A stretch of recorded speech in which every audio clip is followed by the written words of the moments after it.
another episode of Final Drive TV. Today we are here at the Infineon Raceway in the middle of beautiful Napa Valley region in Northern California to bring you round 4 of the Nitto Tires United States Touring Car Championship. My name is Loretto Stribling, and joining me today is a guy they call Rick Nanini. Yes, they do. We're back here at Infineon, probably the most technical track in the United States, and is located in one of the most beautiful areas in the world. Tracks are usually located in an industrial park near factories and near airports, or just plain in the middle of nowhere, but not this one. Now let's go downstairs to meet the other two members of our team who are standing by, Jennifer Grossman and Jeff Lepper. Jennifer was gone last month, but she's back alongside the ever-dependable Jeff.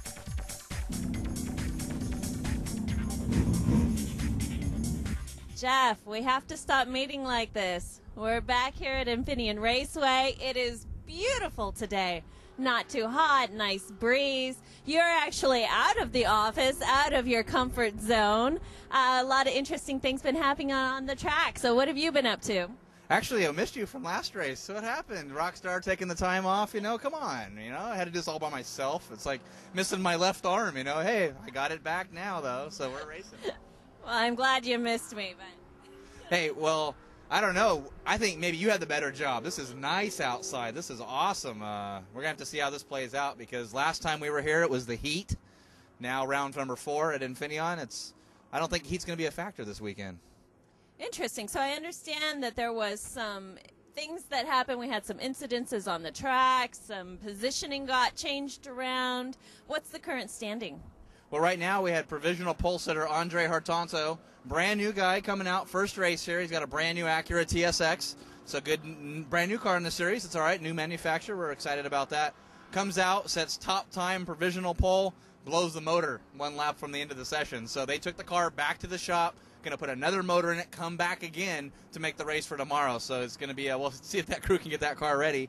We have Tom Lepper, winner of the last round in the Chevy Cobalt. He's out of the Cobalt now. Cobalt's gone. He's in the spoon car from OPAC Racing, RSXR, that Andy Hope won round 2 with. Wait. Let's go back here. What happened to the Cobalt? In a testing accident, it got hurt, is what I was told. That's all I heard. Are you sure you didn't take the car out for a spin? Not this time. That was last year. We're not going to talk about that, though. No more joyriding in the Cobalt. So Tom Lepper is in second. So who was third? We've got Hartanto, who I've seen race before, and he's amazing. He's really a fantastic driver, great sportsmanship, really, really sharp. And then we have the Spoon Integra back again with Tom Lepper driving. Is that right? So who's in the third spot? Curt Simmons, of course, your last year season champion, third place in the SRT-4. Provisional qualifying, of course. We'll have to see what happens after race director Joe Craven goes over all the times and the data to see if the cars are even out. Let's take a look at this fantastic track as we ride along with Tom Lepper. This was a lap done in qualifying on Saturday. You can see how Lepper's trying to get used to the right-hand drive of this car and shifting to his left hand. Let's take a closer look. Okay, here we are, passing start-finish. Going into turn 1. 5th gear. Turn 1, you got to be really careful here, but the bumps will really upset the car. Brake, downshift, 3rd gear. For turn 2, you must apex correctly, otherwise you run out of room and could end up on your roof. Then you go to turn 3, lots of camber here on the road. It will help you at first, then the road drops underneath you and you're exiting with the lines, so gotta be careful at turn 3. Then you got turn 4 coming up here. Got to get a good exit speed here because it's got a good straightaway beyond it. Then you got to brake hard as the car gets light and cresting the hill. That's when you must brake. Which leads on to the famous carousel at turn 6. Turn 6, you've got to get on the gas early. Get yourself set up for a nice long straightaway to turn 7. Here Tom's thinking about shifting to 5th. Decides to leave it to 4. Brake, downshift to 3rd.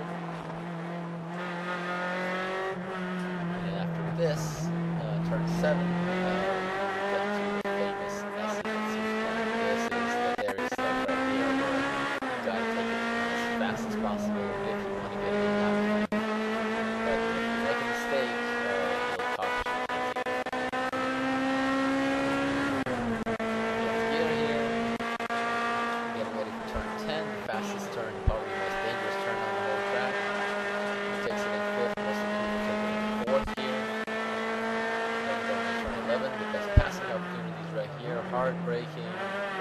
fifth to second.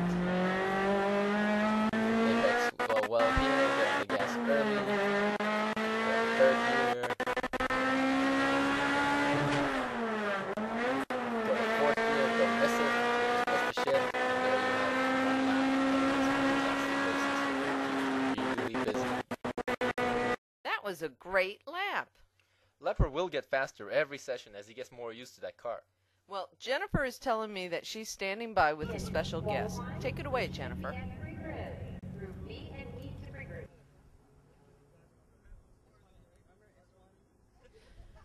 Thanks, guys. I'm here with Dave Brown. I am super excited to see Dave Brown here. He is actually driving with the Nitto Tires USTCC Touring Car Championship today here at Sears Point. Dave, you won the USTCC twice. You have been driving in a lot of other, more exalted series recently. And you're back today. So what are you driving? What's your car like? What's your strategy? Yeah, well, strategy number one is to have a great time, and I always do in the USTCC series. So I'm driving for the OPAC Racing team again, who I drove for back in '05. We had a great time. They're great people and a wonderful company with wonderful cars. So I'm actually hopped into their TSX this weekend, so it's really fun. I've run that car in an endurance race mode a couple of years ago, so it's really fun to be back in it in a sprint race.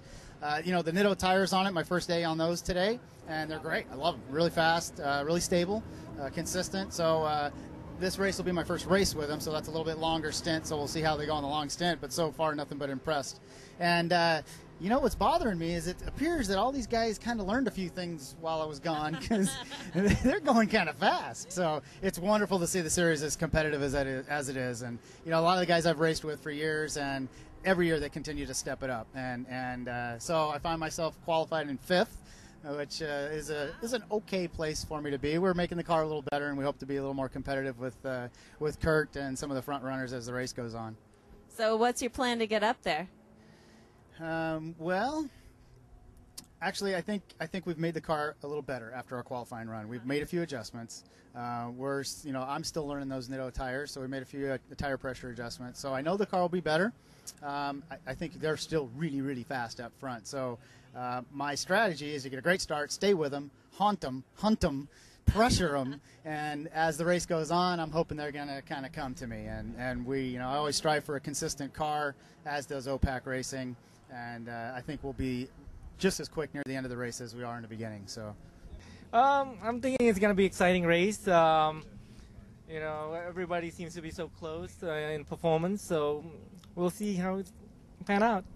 Now, I understand you had an engine change after practice yesterday. What happened there? Yes, we blew our motor yesterday. I don't know what happened, but the crew's working hard, and they got the car ready. Well, you've certainly added a lot of extra excitement to the competition. Like I said, our top runners are all in about the same time frame, separated by tenths of seconds at this point. So it's very, very close. What's your strategy for the race? I'm going to stay away from Curt Simmons and hopefully take him by last lap and catch the win. All right, I'm here with Andy Chittum, driver of the BTM Motorworks Le Mans karting BMW. Okay, well, half a BMW. So anyway, last time I saw this car, Andy, you had it up on a lift, sparks were flying, stuff was banging, people were cutting stuff off of it. Crew was just going to town on it. You didn't get any track time yesterday. What was going on? Well, Jeff, 2008 has really been a kind of a rebuilding year for us, but we actually did get out just in time for the race yesterday, and we're able to take advantage of some of the minor super secret changes that BTM Motorworks has really helped us out with this time around. So, we are trying to get things dialed in a little bit better. We're just that couple of tenths off of the pace to really keep after the leader. So we're keeping after it, and hopefully we'll have something for them out there. Apparently BTM Motorworks, Brad, they're definitely stepping up, helping you out. One of your big contributors here. Got a new logo on the car. Looks great there, too. So any goals you got for today for the race? Qualified 6th right now. You can look for definitely moving up on that, especially being the only rear-wheel drive car in the series. Yeah, we tend to get a pretty darn good start off the line on average, and so if we can pick up a few spots and hold off some people, then the car actually is really easy on the tires. We don't have the problems with the fronts or or going away or any kind of really weird stuff like that. So All right, I'm here with Michael McColgan driving the Mazda Tricks Racing Beat Mazda RX-8. So, Michael, you're leading the Koenig Cup Challenge Series right now with the Koenig wheels. You won the Molecule Good, Smart, Clean Race Move of the Race at Thunder Hill. I believe that's how it is. We'll have to check the spelling on that one. Yeah. But currently doing pretty good here. Second race out this year. You got any plans? How's the car? I know you were having some power issues a little bit earlier. Looking to set that up. Any changes for this race? We made a few changes. We actually made some suspension changes, and the car's handling much better now. So we got a much more neutral balance for me out there on the track today, which is great on a track like this, which is very technical, and also a track that I don't have a lot of experience on. We've also taken a little bit more weight out of the car, which has helped us back on par with the power to weight. We still got some work cut at it for us, but I think we're doing better. Have you worked on the driver at all? That's the biggest thing we need to work on is the driver right now. But worked on him a little bit, trying to get my head together, and we've improved over the weekend, so we'll try to keep it going in the race. You got a couple front-wheel drive cars in front of you and a four-wheel drive car qualified in front of you. You got any, being rear-wheel drive with the Mazda RX-8 here, you got any strategy for the start? Well, it's interesting because you wouldn't think with the low torque of the rotary you'd be getting good starts, but I've traditionally gotten very good starts in the USTCC, so we'll see if we can keep it going. I'm here with Jerry Bradbury, the Bay Bridge Motors Minimania.com Mini Cooper S driver. Jerry, you were on your first podium the last race. Isn't that exciting? Yes, very You've exciting. qualified well today. You're about mid-pack. We're looking at the car. The car looks great. Tell me how you felt winning your first podium. Oh, that was an amazing kick, Jennifer. I didn't really expect it, but any podium finish, no matter how you get there, is definitely worth it. So it was great. And it was a nice champagne shower. A fella could get used to that. That's outstanding. Now you're about midfield today. You've got some really quick cars in the front runner, but everyone's times are about consistent. I mean, everyone is just separated by a few tenths of a second. So what's your strategy going into this? You've already podiumed once this year. What's your strategy for getting back up there? Well, it's pretty simple. Stay on the black stuff and keep it shiny side up. Times are coming down. Yesterday I left my brain in the glove box or something. I had a terrible day, but today it's I dropped 3 seconds off my time yesterday, and the car feels really good. I dropped into the 50s, which is good for me, and just keep doing what I'm doing. I'm happy to be here and having a great time.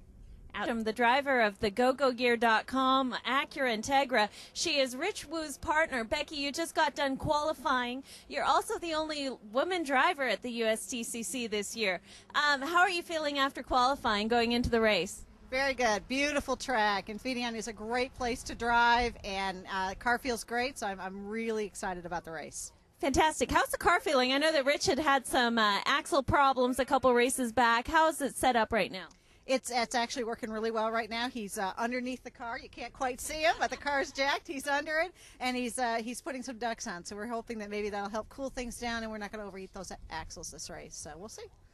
You know, Rick, it seems like there are so many drivers, top drivers, in this race. So far we've had no repeat winners, and I take it this is why. There's not one driver that is dominating. Everyone has a chance. You know, this is what some of the rule changes for the season have actually brought up. It's actually made some of the cars slower, and some of the fast guys don't like that. But it's made the cars equal. There's not one car that dominates. Guys come up to me at the track and ask me which is the best car to build. The answer is there is no fast car. Just pick one. Some cars are just easier, some cars are harder, but there's no one car. The old argument that if you start with a better car, you end up with a better car, right? Yeah, something like that. For example, if you start out with a Honda Civic, like say Pete Bovenberg, you have to modify the engine and maybe even do an engine swap to get enough horsepower. But when you start out with like a Dodge SRT-4, like Curt Simmons, you already have the engine, so you have to do less work.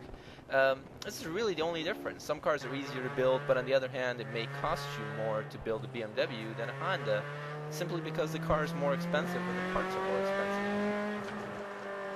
The Spoon Sports team builds their cars in Japan and ships them there. That can't be cheap. No, it is not, but they build great cars and they don't cut corners. It's worked for them in the past, and so why change? Okay, so let's get to the starting grid. Starting on the pole position is Curt Simmons in the Sunnyvale Dodge SRT-4. Right next to him, and only a tenth slower, is the Red Zone Performance CT Engineering Acura TSX of Andrie Hartanto in his first USTCC race since 2005. On the second row is Tom Leppard, tied for the driver's point lead at the moment in the Spoon Sports OPAC Racing Acura RSX-R. Next to him is the Good Sport Racing Mitsubishi Evo of Dave Bongiovanni, who's tied with Lepper for the Drivers' Point Championship. On the inside of the third row in the 2005 and 2006 USTCC Drivers' Champion Dave Brown in the Second Spoon Sports OPAC Racing Acura TSX. On the outside of third row is Andy Chittum's BTM Motorworks Le Mans Karting BMW 328 Ti. Inside row 4, we have Jerry Bradbury in the Mini Mania Bay Bridge Motors Mini Cooper S. Outside row 4 is Michael McCulligan in the Mazda Tricks Racing Beat Mazda RX-8. Inside row 5 is the GoGoGear.com Acura Integra of Becky Arsham. And rounding out the top 10 is the MBO Honda Civic of Pete Bovenberg. Hey, let's get ready for that awesome standing start for round 4 of the Nitto Tires US Touring Car Championship. Keep your eyes on that black BMW of Chittum. He has been getting better launches. And we're off. Look at that, he's passing Brown and Lepper. He's about to get Bongiovanni. He's going to the inside and is about to make a pass. Bongiovanni gets the better line at turn 2 and leads the BMW. So the order is Simmons, Hartanto, Bongiovanni, then Chittum, Lepper, and Brown. The big winner at that start of the course was Chittum, who gained 2 positions right off the bat, and the loser was Lepper, who went from 3rd to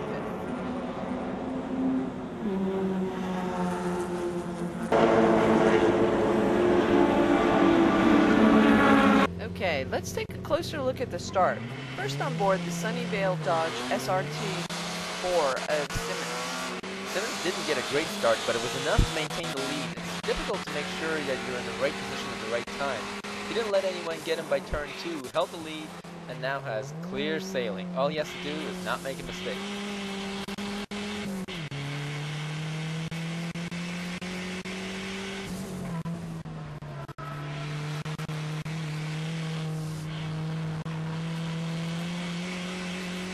Now the big mover so far. Let's see if we can see how Chittum does his management. Look at him, he's like a lion chasing his prey. He's all over the Evo. Now he goes to the left, like he wanted, but maybe he could have jumped past Bongiovanni. Yep. Great job for Chittum. And he is getting that BTM Motorwork BMW more dialed in every race. Oh man, that car is getting fast in a very short amount of time. Watch out.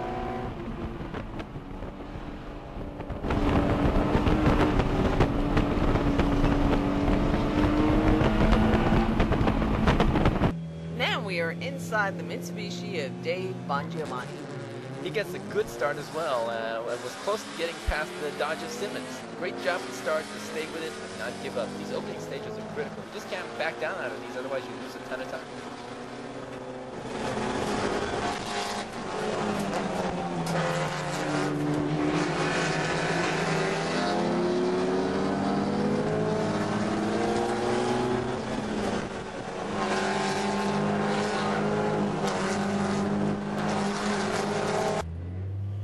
Here we are with the Spoon Sports Acura RSX of Tom Lester.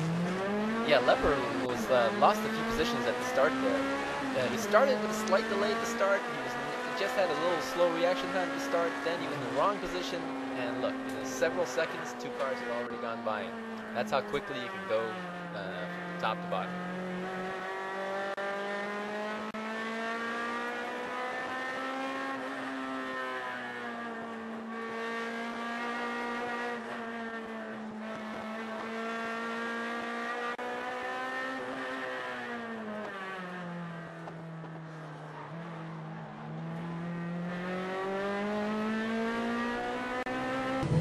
And finally, we are with Michael McCulligan in the Mazda Tricks RX-8.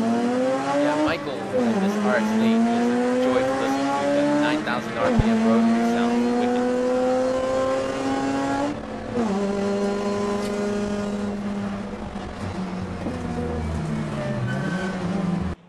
So, getting back to live action, we see that the order remains Simmons, Hartanto, and Bongiovanni.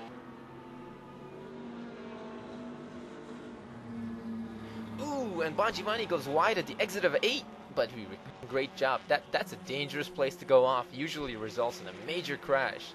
But what that did was it gave a few seconds of cushion to Hartanto, who can now just worry about Simmons up front. Wow, now Simmons goes 2 wheels in the dirt. as he's perhaps focusing too much on what's going on behind him. I think he's just driving as hard as he can to get away from Hartanto. He knows Hartanto is going to be fast. So a little further back, we have a battle for 4th place. Leopard gets a run on Chittum at turn 11, but leaves the door wide open and his teammate Brown gets by. So the team seems like they've decided to let Brown take a shot at Chittum, see if he can get by. We've heard that before, but that Chittum can be very difficult to pass. So next lap, it's Brown who is on the move, and as he does the same move, it goes by Chittum at turn 11. Chittum actually looked like he went a little too deep trying to hold back Brown, which is exactly what Brown was counting on. That actually put Chittum in danger of losing another position to Leopard. Luck down, Leopard, as you can see, was having problems with his shift. Leopard could have probably made that pass if he had a good shift. How about we take a look at that action that went on at turn 11 from Chittum's perspective. It all went, but it started much before that. You can see a little wiggle at turn 10 that lost just enough momentum that allowed Brown to get alongside and go for it.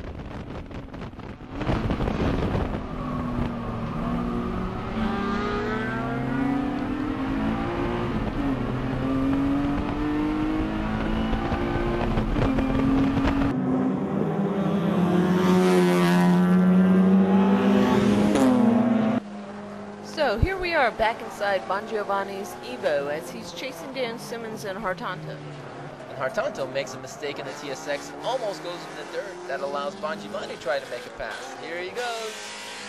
Oh, he's on the inside for the next turn. Hartanto's not giving up. Now they're going into the carousel, turn 6. Hartanto is on the wrong line, but he's still staying there. He's staying there. It's going to be tough. Ooh, he's just ahead and he gets it. Unbelievable move by Hartanto. I don't know how he could make his car stick through on that wrong line at turn 6, but he did it, and now he's in the perfect position for turn 7. He's on the inside. And oh, look at that. Dave is not happy with that move. I don't know why, but he's not happy. He thought he should have been ahead.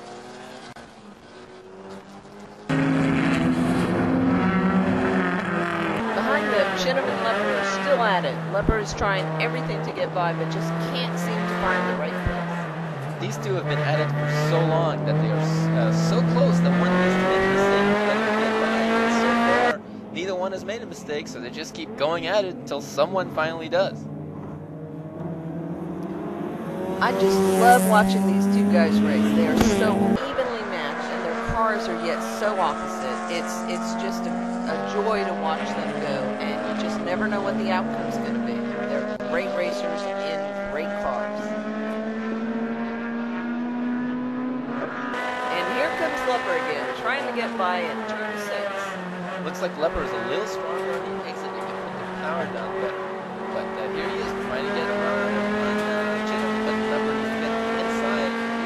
Chittum is not letting him get there. That's the key. You gotta get to the inside of 7, otherwise you don't have a chance to pass the outside of 7.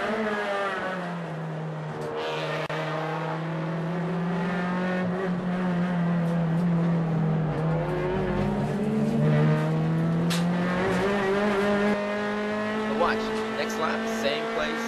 This time, Leopard's trying to get by, but now he's learning. He goes on the inside of Chittum, let him come to turn 7. Look at that. Sticks his nose in, Chittum tries to block, but nope, too late. He's in there already. But Leopard lost a little bit of momentum there, so Chittum's trying to get back, but looks like Leopard's got it pretty much figured out. Now if we go and look at it from Andy's car, look at that. He's trying to get on the inside, but nope, there's no saving it. He gets squeezed out. Leopard makes the pass. Look at that. That front row drive via RSX really sticking well, working well this late in the race. Nice job, Leopard. And there it is, the checkered flag, and Hartanto is close, but not close enough. Simmons gets his first win of the season and leads from pole position and becomes the 4th different winner in 4 races.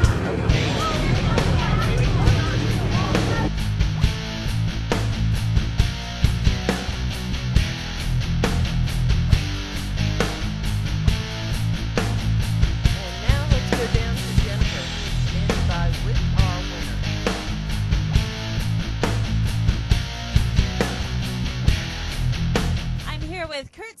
the winner of today's race, round 4 at Infineon Raceway in Napa, California. Curt, tremendous race. You were consistent. You were methodical. You didn't make any mistakes driving the Sunnyvale Dodge SRT-4. It looks like everything really came together well for you. Yeah, we had the crew worked all weekend on this car. Just little adjustments, springs and shock settings and playing with different things. And it all came together for the race. We had a good qualifying time this morning, and the Dodge just ran great today. I got to say, they pushed me really hard. Andre gave me a good run today. And it's about time to win one this year. We've led so many laps this year only to have something go wrong in the last lap. It's just about time. Thanks, guys. We just left the winner's circle. Jeff, what an incredible, incredible race. Just really a tight-knit pack. The front runners were really close the whole time. We saw some position changes right from the start. It was very, very exciting. Curt Simmons taking the top position. Newcomer Andrie Hartanto just putting out a tremendous performance. And then, of course, our old friend Dave Bongiovanni coming in that Evo. What do you think? Well, I don't know, man. Well, tell me about it. Jesus Christ. Holy moly. I don't even know where to start. Let's see. We have Bongiovanni finishing third. New points leader now. He broke that tie with Tom. He did exactly what he wanted to do. Got that great start. Stayed in the third position. 4 straight podiums for Bongiovanni, leading the points. Curt Simmons, nothing to lose now. Going balls out. All he has to do is win every single race the rest of this year and take the most wins for the year. Does it. Takes the win. Newcomer, Andrie Hartanto, motor change. Blew the motor up. You saw the piece of the rod sticking out of the block yesterday. The crew went back, worked all night. He made it. He missed the morning practice. Got back here an hour before qualifying. Qualified second. Finished second. Good job for the Prima Racing crew. Way to go for that. Of course, Red Zone got that new motor tuned up already. They had a spare one waiting for him, so can't ask for any more than that. You had the 2 OPAC spoon cars. Dave Brown, returning champion, finishing 4th. Glad to see him back. Tom Lepper, 2nd place in points. Able to salvage. Goes into 5th place. So it was just a great, great event. It gets better and better every single time. Not only did we have a dynamic duel with the drivers in this race today, we had an interesting result from a Constructors' Championship standpoint. Well, yeah, you got Chevy out now because Tom, of course, switching from the Chevrolet to the Acura with the car being damaged in a testing accident last week. So we had 3 different manufacturers in the top 3. Acura taking 3 of the top 5 positions. Of course, Dodge winning, Acura 2nd, Mitsubishi 3rd. That's even going to make that points battle that much tighter. I think the Constructors is closer than the drivers right now, which is when you consider that we had the top 2 drivers tied and the Constructors is closer than the Drivers' Championship. It's just going to make the next couple races here for that Constructors battle that much more important, especially with, we got a new Acura coming in and a couple more Acuras after that with Becky and Richard Wu, finishing in the top 8 too. Thanks for joining us. Tune in again next time when we'll bring you another exciting episode of Final Drive TV with the latest news from the world of cars. For more information and to view complete episodes, please visit us at finaldrive.net.